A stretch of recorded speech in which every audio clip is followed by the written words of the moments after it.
bien-aimés dans le Seigneur, merci pour votre choix porté sur votre émission chrétienne Lampe de l'Éternel. Nous sommes encore une fois heureuses de vous savoir branchés en train de suivre cette émission qui vous bénit toujours au travers de la parole de Dieu. Aujourd'hui, comme d'habitude, nous recevons le révérend pasteur Justin Pompo de l'Église de Dieu des chrétiens rachetés. Il a une parole pour vous transmettre. Suivez et soyez d'avance bénis. Mesdames, Mesdemoiselles et Messieurs, encore une fois, bonjour et soyez le bienvenu à cette émission, votre émission que vous avez eu à suivre au courant de toute l'année qui est passée et même au début de cette année. C'est pourquoi, tant que nous sommes encore dans le premier mois de cette année, je continuerai toujours à vous présenter mes meilleurs vœux de bonheur, de longévité, de prospérité, de grâce et que le Seigneur soit toujours avec vous et que Dieu vous bénisse dans toutes vos entreprises et dans vos maisons. Encore une fois, soyez le bienvenu à cette émission Lampe de l'Éternel et en passant, je salue tous nos fidèles téléspectateurs, ceux-là qui ont été fidèles dès le début de cette émission et qui continuent à nous appeler dans toute cette ville, même en dehors de la ville et ceux-là qui sont à Brazzaville. Vous avez été fidèles à votre émission et que Dieu continue à vous bénir et à vous prospérer dans toutes vos entreprises. Aujourd'hui, nous commençons ainsi une nouvelle série d'enseignements. Et ici, nous allons parler de la puissance de la foi. La puissance de la foi, c'est un enseignement qui va nous prendre au moins 2 mois par la grâce de Dieu.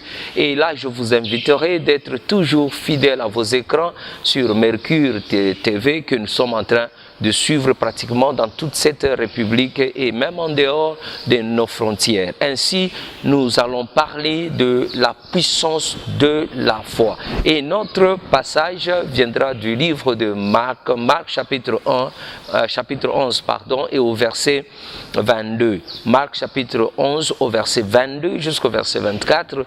Ici, c'est une histoire que nous connaissons bien. Un jour, Jésus en passant, il a vu un figuier auquel il voulait aller prendre des fruits. Et en arrivant là-bas, il n'a pas pu trouver de fruits.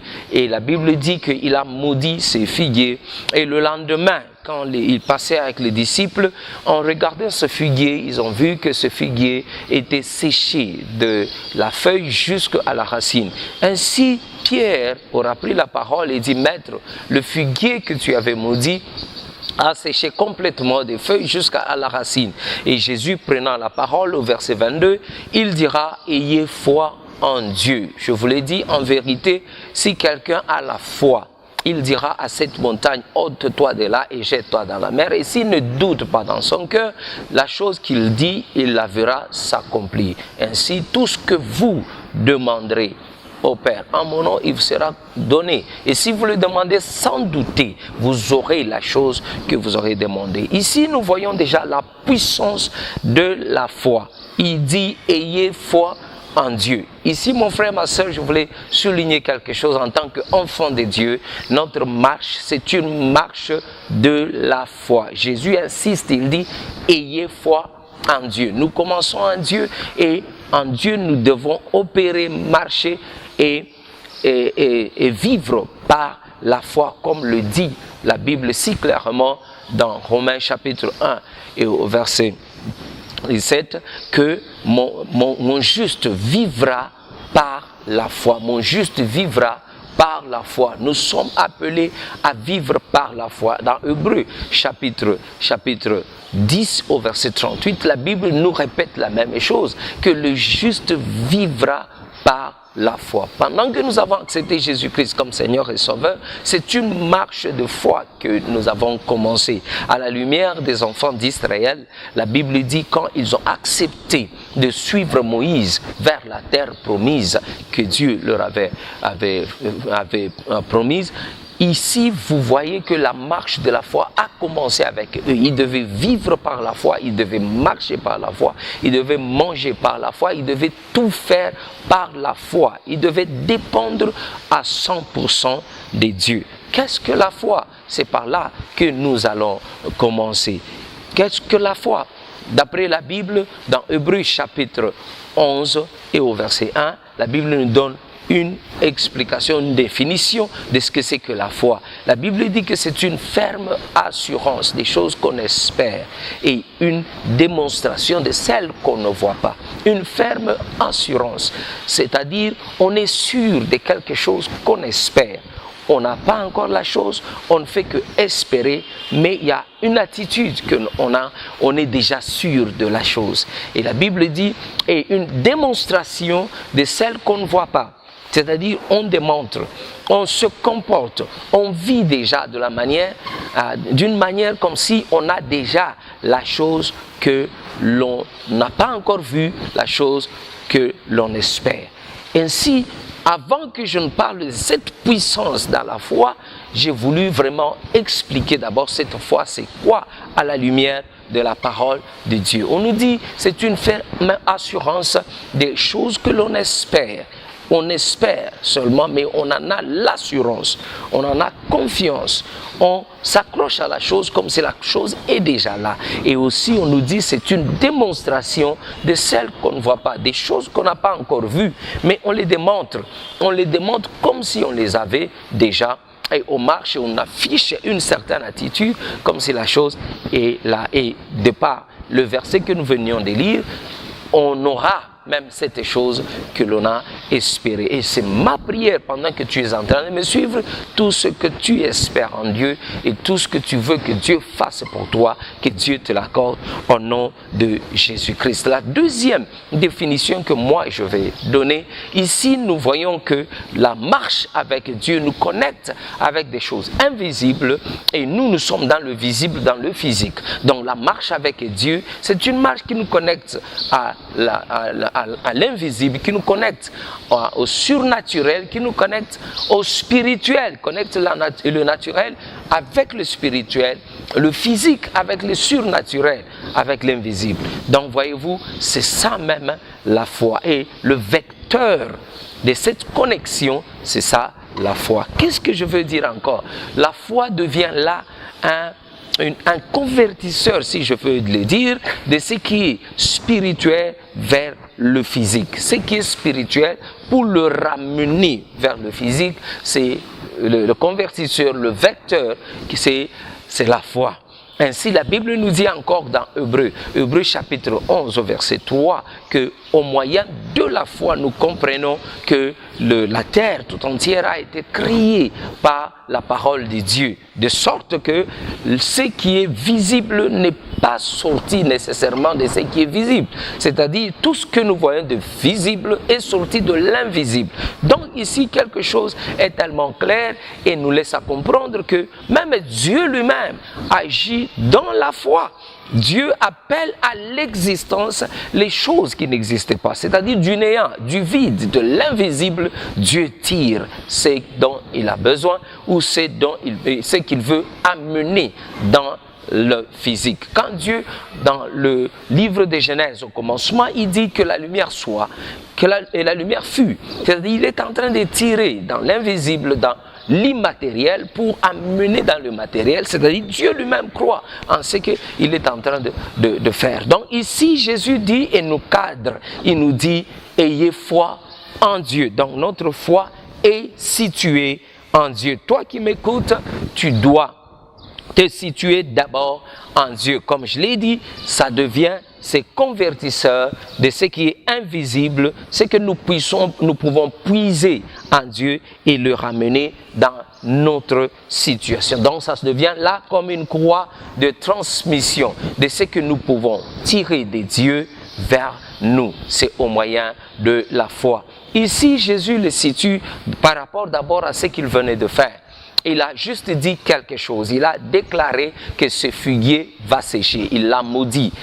Et quand les disciples ont vu la démonstration de cela, le lendemain, le figuier a complètement séché.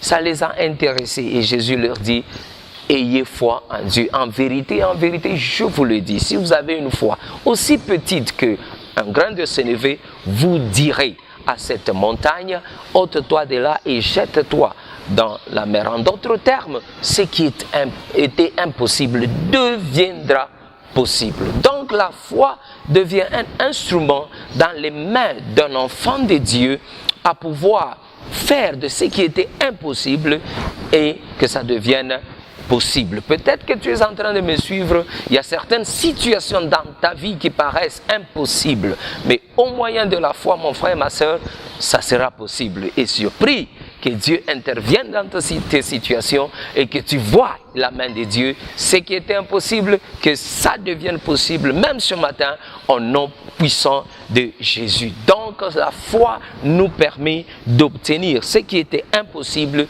et ça devient possible. Je vous ai dit, la foi, nous la connectons à Dieu, nous la connectons à la parole de Dieu, nous la connectons à la puissance de Dieu. C'est-à-dire, nous croyons que Dieu est capable de faire ce que nous nous attendons à recevoir dans notre vie, ce que nous espérons. Et par notre attitude, nous le démontrons comme si Dieu l'a déjà fait et cela va s'accomplir à coup sûr. Donc, c'est ça la foi. On croit en Dieu, nous croyons dans sa parole, nous croyons au nom de Jésus et au nom de Dieu, parce que la Bible dit au nom de Jésus, vous imposerez les mains sur les malades, par exemple, ils seront guéris. Ce sont des choses que nous allons développer par la suite de notre émission, mais ici nous sommes en train de poser une fondation sur la puissance de la foi. Toi qui m'écoutes, tu dois déjà commencer à exercer cette foi en Dieu, cette foi dans sa parole, cette foi dans sa puissance. Et ce qui était impossible deviendra possible. Que Dieu vous bénisse. La quatrième chose que je peux dire concernant la foi c'est ce qui est notre marche, ce qui fait notre marche dans le Seigneur. C'est comme une répétition des choses, oui, d'accord. La Bible nous dit, et nous croyons en cette parole, et cette parole qui est l'évangile nous révèle la puissance de Dieu quant à ceux-là qui croient par la foi et pour la foi. Donc la marche avec Dieu commence avec la foi, se poursuit dans la foi et s'achève dans la foi toujours. Et Dieu nous dit dans sa parole, dans Hébreux chapitre 11 et au verset 6, que c'est la foi et par la foi que nous plaisons à Dieu. Car ce passage nous dit que sans la foi, il est impossible de lui être agréable. Il est impossible de lui plaire. Or, nous voulons marcher avec Dieu. Pour que nous puissions lui plaire, nous devons commencer par la foi, nous devons poursuivre dans la foi et nous devons terminer avec la foi. Mon juste vivra par la foi. Donc, nous commençons avec le premier pas. Le premier pas commence par croire d'abord en Jésus. Avant que tu ne marches avec Dieu, tu dois d'abord croire en ce Dieu. La Bible nous dit, dans Romains au chapitre 10, que nous croyons, nous entendons la parole et nous y croyons dans notre cœur et nous confessons avec notre bouche que Jésus-Christ est Seigneur et nous sommes sauvés. Voyez-vous la démarche? Nous entendons la parole. Toi qui m'écoutes, je te demande là où tu es en train de m'écouter, que ça peut être dans ta maison, ça peut être au travail, ça peut être en cours de route. Si tu crois aujourd'hui même que Jésus-Christ est Seigneur et que Dieu l'a ressuscité d'entre les morts au troisième jour, tu seras sauvé et tu commenceras ensemble avec nous cette marche de la foi. Donc, c'est par la foi que nous venons à Dieu. C'est par la foi que nous acceptons et c'est par la foi que nous obtenons ce salut. Bien sûr, la Bible dit la foi et la grâce. Pourquoi la grâce? Parce que nous n'avons pas mérité ce salut. La Bible nous dit dans Romains chapitre 3 verset 23, tous ont péché et ils ont été privés de la gloire de Dieu. Et au moyen maintenant de la foi en Jésus-Christ, nous sommes justifiés, nous sommes ramenés vers Dieu, nous nous réconcilions avec Dieu et nous pouvons devenir enfants de Dieu. Dans Jean chapitre 1 et au verset 11 et 12, la Bible dit cette parole que nous sommes en train d'entendre au commencement. Dans Jean chapitre 1, au verset 1, il dit, au commencement était la parole était avec Dieu et la parole était Dieu. Mais cette parole s'est faite chair et elle a habité parmi nous. Et c'est Jésus-Christ. Et il dit, il est venu vers les siens ne l'ont pas reçu, mais ceux-là qui l'ont reçu, il leur a donné pouvoir de devenir enfants de Dieu. Ceux-là qui l'ont reçu et qui ont cru en son nom. Donc la croyance nous permet de devenir enfants de Dieu. Croire en Jésus-Christ comme Seigneur et Sauveur vous ouvre cette porte dans cette marche avec notre Seigneur. Donc notre salut commence par la foi et nous venons de le démontrer dans Romains chapitre 10 et au verset 17 comme le dit la Bible. Et quand nous commençons dans cette marche, dans Romains chapitre 1 au verset 6 et 7, la Bible dit, je ne peux pas avoir honte de cet évangile, car c'est ça même la puissance de Dieu qui est révélée parmi nous et qui fait que nous puissions venir à Jésus-Christ et que nous puissions marcher dans la foi dès le début jusqu'à la fin. Cet évangile qui démontre la justice de Dieu, qui nous ramène à être réconciliés avec Dieu et qui nous met dans cette marche de la foi dès le début jusqu'à la fin. Qu'est-ce que je peux encore dire? Un autre point est que la foi nous garantit notre vie dans le Seigneur. Mon juste vivra par la foi. Mais s'il se retire, il dit mon âme ne prend pas plaisir en lui. Ça c'est Hébreux chapitre 10 au verset 38. Donc quand nous commençons dans la foi, nous devons marcher dans la foi. Et si nous nous retirons de cette foi, le Seigneur n'est pas content, n'est pas satisfait avec nous. Sans la foi, il est impossible de lui être agréable. Tu veux lui plaire, tu veux être agréable à Dieu, tu dois demeurer dans cette foi. Donc la foi garantit notre marche dans le Seigneur. Je reviens un peu en arrière pour voir les enfants d'Israël. Quand ils quittent Israël vers la terre promise, je veux que tu puisses avoir cette image parce que c'est ça qui caractérise la même image que nous avons dans le Seigneur. En Égypte, ils devaient travailler, ils devaient suer au et sang pour parfois avoir à manger. Mais la Bible nous dit, parce qu'ils étaient dans la servitude, même quand ils travaillaient dur, ils n'avaient pas pour leur compte. C'était pour le compte de leur maître qui était en train de les dominer et qui ne pouvait pas leur permettre de vivre comme il fallait. Mais maintenant, quand ils ont répondu à l'appel de Moïse, bien sûr de Dieu au travers de Moïse, ils se sont mis maintenant dans une marche où ils devaient dépendre totalement de Dieu. Cela m'amène à une autre définition, la cinquième s'il faut le dire. Donc, la foi devient une dépendance totale sur Dieu. Donc tu ne dépends que de Dieu, tu ne dépends que de Dieu dans toutes choses. Une dépendance totale de Dieu. Donc tu dépends de Dieu spirituellement, physiquement, matériellement. Et Dieu devient ta source de providence, de provision, de protection, de guérison, de soutien, de tout ce dont tu as besoin. C'est ça la foi. Quand il dit mon juste vivra par la foi, c'est cette dépendance totale en Dieu qui le soutiendra dans tout ce qu'il fera. Dans tout ce qu'il fera, il sera soutenu par cette dépendance totale en Dieu. Peut-être que tu m'écoutes, tu dépendais d'autres choses, tu dépendais d'autres sources. Aujourd'hui, je t'invite de commencer à dépendre de Dieu. Tu dépends de Dieu. Et si tu dois vivre, même le souffle de vie, c'est par la foi. Personne ne peut me dire comment il retient ce souffle de vie en lui. Nous nous réveillons comme ça, nous marchons comme ça. Et parfois, on n'est même pas conscient de ça. De la même façon, je veux que ta vie dépende de Dieu sur tous les plans. Toi qui m'écoutes, peut-être que tu dépendais de ton argent, tu dépendais de tes voisins, tu dépendais des gens, tu dépendais de ton oncle. Ce n'est pas la bonne façon de vivre en tant qu'enfant de Dieu. Ta vie est entre les mains de Dieu et c'est Dieu qui doit veiller sur ta vie pour tout le restant de ta vie. Je prie que commence à dépendre de Dieu. Dès maintenant, tu verras que ta vie va changer. On revient un peu en arrière. Nous allons voir Marie. Marie, elle reçoit la visite de l'ange. Et l'ange lui dira que Marie, tu auras un enfant. Et il va demander comment cela va se faire. Ça paraît une chose impossible. Mais dans Luc chapitre 1, verset 37, l'ange lui dira, avec Dieu, tout est possible. Donc, en d'autres termes, dépends seulement de Dieu. Dépends seulement de Dieu. Crois seulement en ce Dieu, tu verras que la chose va arriver. Et Marie a cru.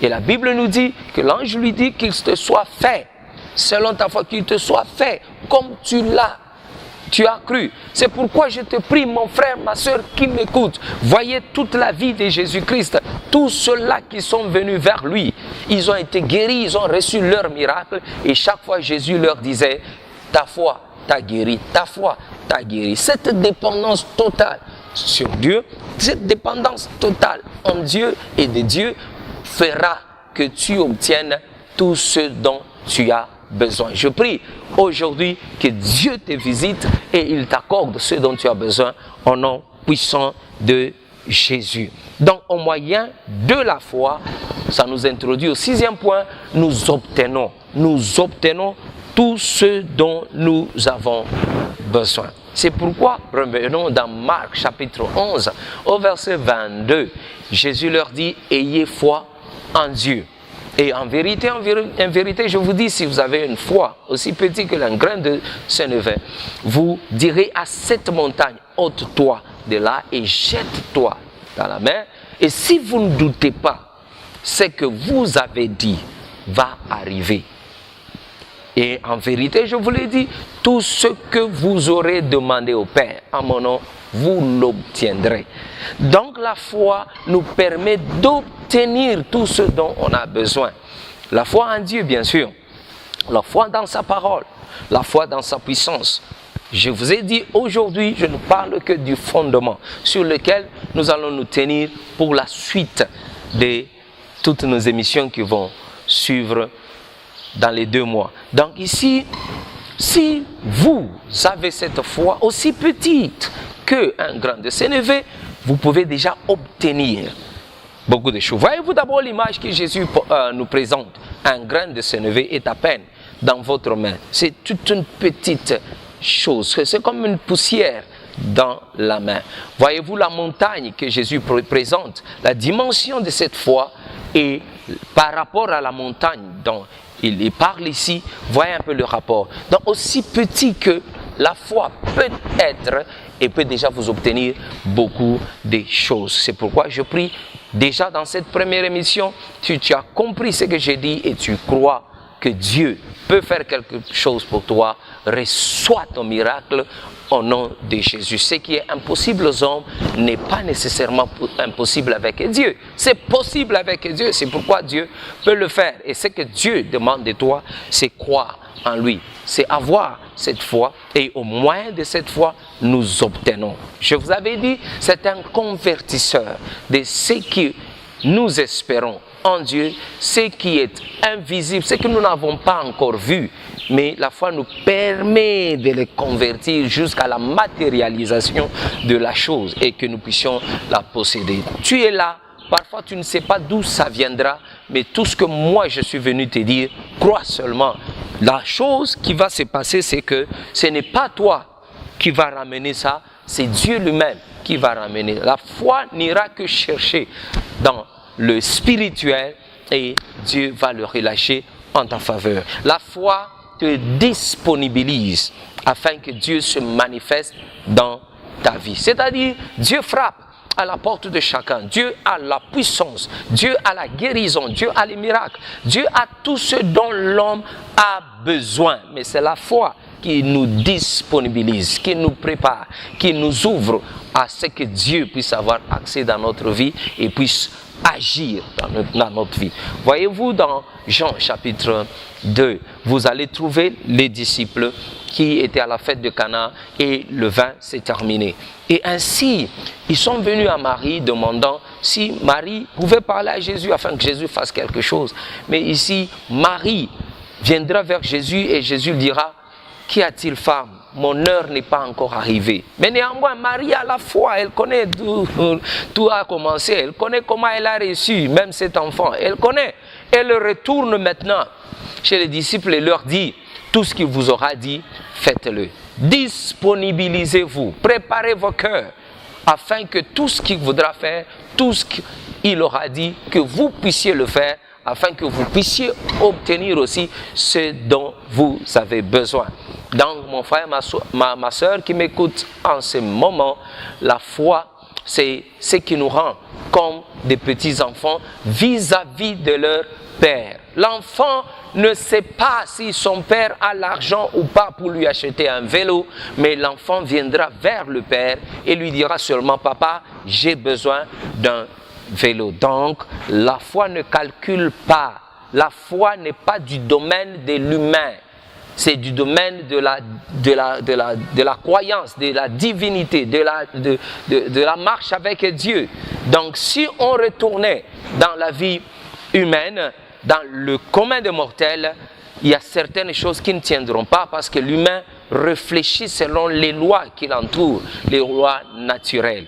Par exemple, selon les lois naturelles, quand quelqu'un marche sur l'eau, il doit s'enfoncer. Mais selon la foi, Pierre a marché aussi sur l'eau quand il a vu Jésus. Il a cru seulement. Il a demandé au Christ, dis-moi de venir.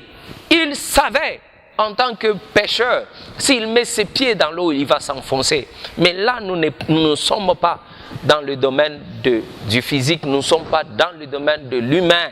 Nous sommes dans le domaine de la divinité, dans le domaine de la parole de Dieu, dans le domaine de la croyance. Ce qui est impossible aux hommes devient possible à celui qui croit. Ne vous ai-je pas dit que si vous croyez, vous verrez la gloire de Dieu. Ici, c'est Jésus qui parlera à Marie devant la tombe de Lazare. Nous allons développer tout ça. Il suffit de croire afin que vous puissiez voir Dieu à l'œuvre dans la foi. Invite Dieu à se manifester et à démontrer de quoi il est capable. Que Dieu vous bénisse. C'était juste la première partie. C'est juste une fondation que j'ai posée. Elle peut être si petite, ne vous en faites pas. Nous allons partir de là pour développer encore ce sujet afin que quiconque me suivra et quiconque se retrouvera peut-être dans des situations très difficiles et trop compliquées et tu crois que c'était impossible, avec Dieu, tout est possible.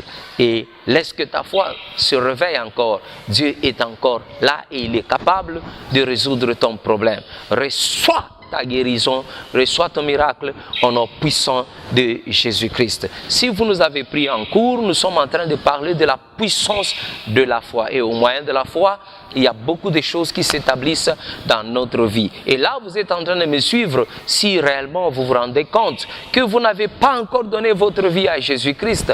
Je vous inviterai de le faire maintenant même. Et en vous invitant, je vous demanderai de faire cette prière. Elle peut sembler être si simple, mais c'est ça même la clé de cette marche avec le Seigneur qui est la marche de la foi. Et c'est ça même qui fera de vous un enfant de Dieu. Si vous êtes prêts, faites cette prière ensemble avec moi. Vous allez dire, Père, j'ai suivi cette prédication, j'ai suivi cette parole. Je réalise que je suis pécheur. Mais je demande pardon, puisse pardonner tous mes péchés. J'accepte et je crois que Jésus-Christ est venu pour moi. Il est mort à la croix pour me racheter. Accepte-moi aujourd'hui. Inscris mon nom dans le livre de vie. Lave-moi de tous mes péchés. Que je sois ton enfant. Merci Père. Seigneur Jésus, viens dans mon cœur. Viens dans ma vie. Sois mon Seigneur et mon Sauveur. Que je te suive pour le reste de ma vie. Merci Père. Au nom de Jésus. Amen. Si vous avez fait cette prière, aussi simple qu'elle paraisse, c'est ça qui fait de vous un enfant de Dieu. Cherchez une église là où la vraie parole de Dieu est prêchée et vous pouvez vous y rendre. Et si vous n'avez pas un endroit où aller, moi je vous inviterai, je suis sûr, Sayo, Église de Dieu des chrétiens, rachetée dans la commune de Kassavubu numéro 23. 85. Et le numéro de contact, c'est le 089 54 23 660. Nos cultes, c'est chaque mardi et chaque jeudi le soir à partir de 17h30 jusqu'à 19h30 et le dimanche à partir de 7h30 jusqu'à 11h30. Que Dieu vous bénisse. Et aussi nous avons des extensions dans presque toutes les communes. Prochainement sur nos écrans vous verrez les adresses de chacune de nos extensions. Vous choisirez celle qui est proche de chez vous et je vous demanderai d'y être chaque fois pour que vous soyez bénis dans la parole de Dieu. Que Dieu vous bénisse. Bien-aimés dans le Seigneur, vous venez de suivre le révérend pasteur Justin Yampompo de l'Église de Dieu des chrétiens rachetés qui vous a béni au travers ces bons messages. Je crois que vous avez été énormément bénis. Vous qui nous avez suivis, vous avez des problèmes, n'hésitez pas de nous contacter sur le numéro qui est affiché au bas de vos écrans. Retrouvez-nous chaque samedi à 17h30 et les jeudis à 13h30 pour la rediffusion. Que Dieu vous bénisse. Bonne fête à vous tous.